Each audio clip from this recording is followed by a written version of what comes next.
I'm Eric Rodriguez. I'm a disabled Iraq war veteran.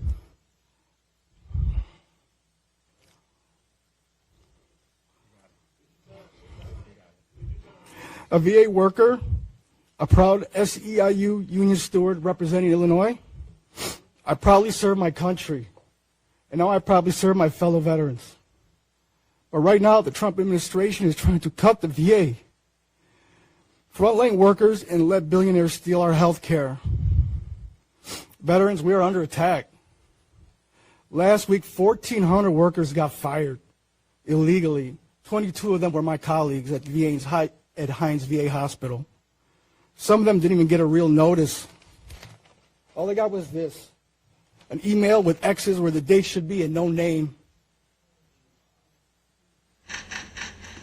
Imagine serving your country on the front lines and then coming back to further serve your country in the civil service, and you don't even get a notice. You just get a letter with X's where the date should be and no name. It's not coming from anyone in particular, but you know that Elon Musk is behind it. The absolute disrespect that Donald Trump and Musk have shown our veterans thus far is insane.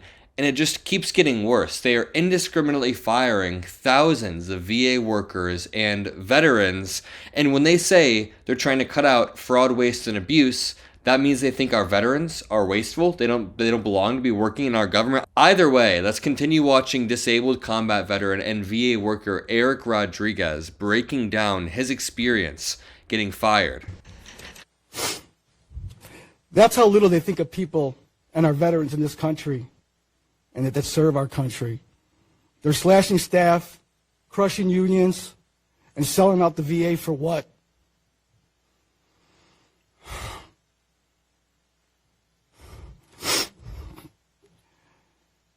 So billionaires can make more money while veterans sit on wait lists.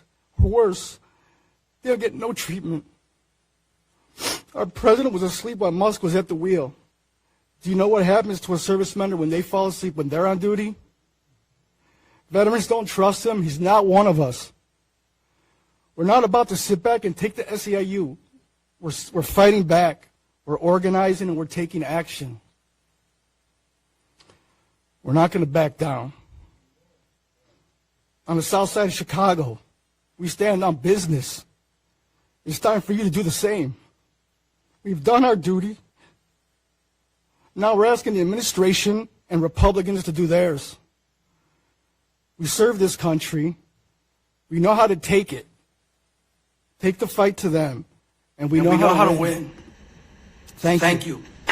Very, very well said from Eric Rodriguez. And he's saying, hey, we fought for our country. Now is not the time to stop fighting when we've made it this far and when we can double down and bring it home. Now keep watching because I want to play another clip of a veteran on MSNBC slamming Musk and Doge. Check this out. This is a president who campaigned on protecting, cherishing, valuing veterans. There's been no such consideration given to veterans within the federal government. That's exactly right. They're saying one thing and doing another. And you ask me how I'm doing, I'm pissed off. And veterans around this country are pissed off, and Americans around this country are pissed off because it's like every day we're getting another body blow to the soul of America. And here we have not even a public announcement, but a leaked memo that the new VA secretary, who's a pretty radical guy, is now going to lay off 83,000 people at the VA. 25% of them are veterans. Meanwhile, as you cut into the federal government, 1/3 of all of those cuts are veterans. We got the unemployment rate down in the beginning of the year to just over 4%, historic low. We've been fighting for 20 years to get the veterans' unemployment rate down. This is going to blow it up. And that's the actual effect of what they are doing will have. No matter what they say, watch what they're doing. And right now, the flamethrower that is Doge and Elon Musk is coming straight for the VA. Is there blowback? Obviously, there's blowback from veterans who've been fired. What about families of veterans, people who voted for Donald Trump in veterans communities? What have you been seeing? Yeah, I'm seeing it come from all sides. And where I've really been seeing it come from is inside the VA for the last couple of months. They're demoralized. They feel beaten down. There's no clarity. There's no certainty. Everybody's waiting for the Doge guillotine to drop and get an email in the middle of the night to find out that they're fired. These are people who are disabled veterans. These are people who've honorably served their country and want to continue to serve their country. But they're also fighters. And I've said this before, I think they're making a bit of a miscalculation because veterans are fighting back. There are going to be protests starting as early as next week. We're recruiting independent veterans who've been laid off and fired to run for office this year. We've gotten over 200 of them already that are interested. And we're going to organize like we always do. We're going to fight back for what is sacred. And I think we're going to be a lead element for this entire country, not just for veterans, but for teachers and everybody else who needs fighters right now. Very well said. This is what democracy looks like. People mobilizing. Check out this clip of Raphael Warnock talking about the same thing. On veterans, on federal workers, on our public health care infrastructure, on the ability of kids to get through K through 12th grade, the work that's done by the Department of Education, the CFPB, which provides protection to consumers, all of the things that we're counting on to protect us and have people have a path to prosperity. They're taking all of those things away.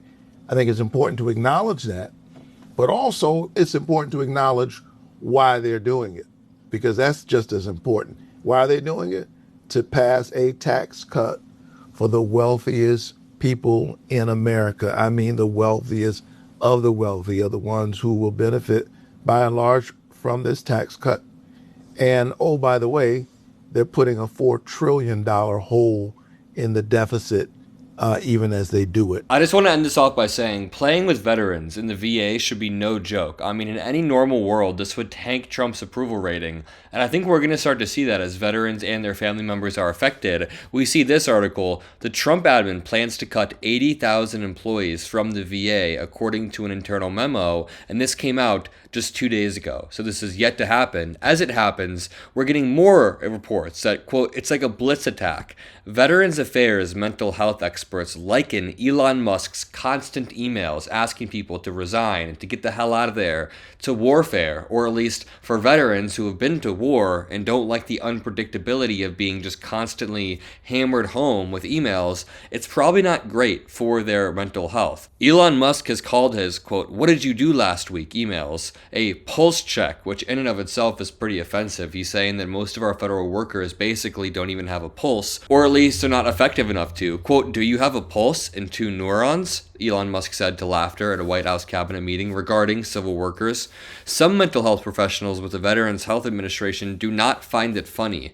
They liken the email campaign, the constant, non-stop emails from Elon Musk, to a type of psychological warfare, like a blitz attack. And it's kind of the strategy they use when it comes to the media. Overwhelm the media with so much BS, a blitz attack, until they just are overwhelmed. It's a strategy they're taking when it comes to dismantling our institutions. Go so quickly and do it in such a fast-paced way that it's like a blitzkrieg. People can't keep up, and for veterans in particular, it just happens to be very bad for their mental health. But anybody who gets fired randomly, even if you're a probationary worker or if you've been working there for 20 years, you want some sort of stability, and Donald Trump is taking that away. He's taking away stability from American citizens, but also from America on the global stage. We are no longer a stable, predictable ally, and American citizens knew this would happen. I mean, everybody went through the first 4 years of Trump, and people voted for it again. So now we just have to continue covering it every single day, and I'll leave it at that. Drop a like, subscribe, have a great rest of your day, and I'll see you in the next video. Peace out, and I love you guys.